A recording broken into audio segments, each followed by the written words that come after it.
નમસ્કાર ખેડૂત મિત્રો, હું હિરેન પરસાણા શિવ એગ્રો એજન્સીમાં અને કૃષિ ક્રાંતિ ચેનલમાં આપનું હાર્દિક સ્વાગત કરું છું. આજે આપણે મુલાકાત લેવાની છે ખારેચિયા ગામમાં હિરેનભાઈ ભુવાની કે જેણે એના ખેતરમાં ફૂલનું વાવેતર કરેલું છે. તો આપણે થોડીક પહેલાં એની પાસેથી માહિતી લઈશું કે આપણે કયા ફૂલ વાવેલા છે, કેટલા ઉતરે છે, કેટલા દિવસના ફૂલ થયા છે.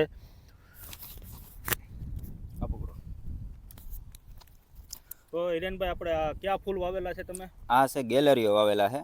ગેલેરીઓ ગેલેરીઓ ફૂલ છે જે આપણે ગલગોટાની એક જાત છે. હા. હવે આપણે આ વાવેતર કર્યું એના કેટલા દિવસ થયા અંદાજે?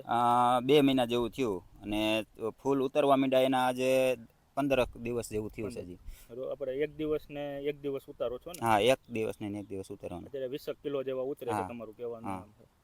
તો મિત્રો, અત્યારે હિરેનભાઈએ જે ગેલેરીઓ ફૂલ વેવા છે એના 2 મહિના જેવો અંદાજે સમય થયો છે અને 15 થી 20 દિવસથી એને ઉતારવાના ચાલુ કર્યા છે. પણ આ વચ્ચે થોડીક માવઠાની ને વાવાઝોડાની અસરમાં થોડાક ડેમેજ થઈ ગયા છે અને વચ્ચે એને પાળા બાંધીને પાછા હવે થોડુંક રિપેરિંગ કામે થઈ ગયું છે. એટલે હવે એની પાછી સારવાર આમ જોઈએ તો પહેલેથી જ કરવી પડે એવું છે. એટલે એના હિસાબે ફૂલનું ઉત્પાદન પણ સારું આવે છે. અને અત્યારે ફૂલનો આપણે ભાવ શું આવે છે કિલોનો? અત્યારે 40 રૂપિયા, 40-50 એ રીતના 1 કિલોના ભાવ. ફૂલનો ભાવ 1 કિલોનો 40 થી 50 રૂપિયા જેવો ભાવ આવે છે. તો આપણે ખેતરમાં તમે જોઈ રહ્યા છો કે અત્યારે આપણે અંદાજે વીઘાક જેવું એ વિસ્તારમાં ફૂલનું વાવેતર કરેલું છે. તો હવે આપણે આ ફૂલનું ઉત્પાદન વધારવા માટે શું કરવું જોઈએ?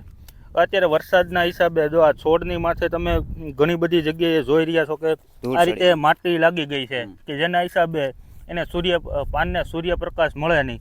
એના હિસાબે છોડને પૂરો ખોરાક મળે નહીં અને જમીનની અંદરથી પોષણ તત્વો ખેંચી શકે નહીં. જેના હિસાબે આપણે ઉત્પાદન ઘટતું જાય અને અમુક જગ્યાએ છોડવા સુકાઈ પણ ગયા છે. તો આવી પરિસ્થિતિમાં આપણે તેને અલગ અલગ ખાતર આપવાના હોય છે કે જેમાં આપણે યુરિયા, DAP, NPK જેવા ખાતર તો આપણે આપતા હોય. આ ઉપરાંત એને જે જરૂરી પોષણ તત્વો છે કે જેમાં કેલ્શિયમ, મેગ્નેશિયમ, સલ્ફર છે.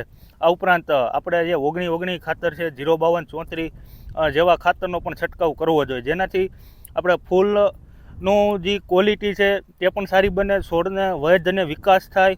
આ ઉપરાંત આપણે સારું એવું તો આપણે જમીનમાં જે અત્યારે ખાતરનો ઉપયોગ કરીએ છીએ એમાં આપણે સારું ઉત્પાદન લેવા માટે આપણે જમીનની અંદર કાર્બનનું પ્રમાણ એક બહુ અગત્યની ઘટક છે કે જેમાં આપણે અત્યારે માણસો સમય સંજોગોને ધ્યાનમાં રાખીને ગામડેથી શહેર તરફ જાય છે લોકો, અને ખેતીની થોડીક દુર્દશા પણ આવેલી છે. લોકો વાડીએ પશુધન રાખતા નથી, જેના હિસાબે આપણે રાસાયણિક ખાતરોનો ઉપયોગ વધ્યો છે અને જે સેન્દ્રિય ખાતર, દેશી ખાતર આપણે જે જમીનમાં નાખવું જોઈએ એનું પ્રમાણ ઘટ્યું છે. જેના હિસાબે જમીનની અંદર જે જરૂરી એવો કાર્બન તત્વ જેટલા પ્રમાણમાં જરૂરી હોય એના કરતાં ઓછું છે. જેના હિસાબે ઉત્પાદનમાં પણ બહુ એક મોટો પ્રશ્ન રહેલો છે.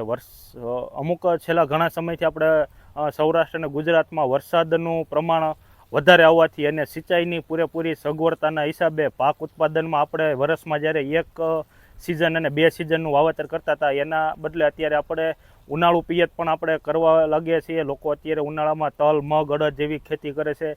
આમ આપણે જોઈએ તો વર્ષમાં 3 સિઝન આપણે ખેતીની લઈએ છીએ, જેના હિસાબે આપણે જમીનની અંદર દિવસે ને દિવસે પોષણ તત્વોની ઘટ જોવા મળે છે.